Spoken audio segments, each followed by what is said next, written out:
En mai 1978, la Poste émet ce timbre afin de célébrer le cinquantenaire du tournoi de Roland-Garros. Le 19e siècle voit naître un véritable engouement pour le tennis, avec un nombre accru de joueurs et de cours.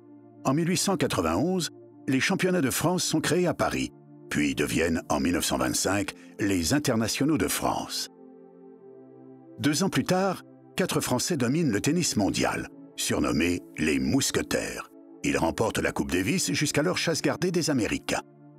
À cette époque, le vainqueur est directement qualifié pour la finale suivante, qu'il doit alors organiser chez lui. La Fédération française, souhaitant un stade digne de recevoir l'événement, le projet est lancé et le nom de Roland-Garros est imposé par Émile Le Sieur, ami de l'aviateur et président du Stade français, propriétaire du lieu. L'architecte Dujarric, grâce à ses fameuses croix de Saint-André en béton, offre des économies substantielles tout en permettant une construction en un temps record.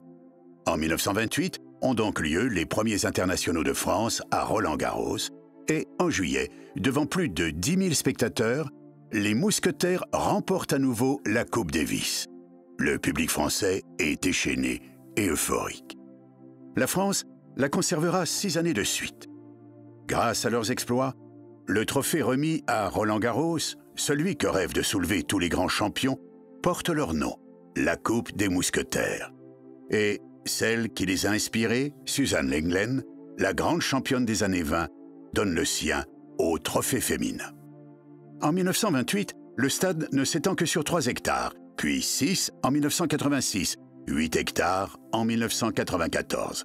Une nouvelle extension à 11 hectares est envisagée, ainsi que la couverture du court central. Les plus grands noms du tennis se sont succédés au palmarès de Roland-Garros, devenu l'un des plus grands tournois au monde et le plus prestigieux sur terre battue.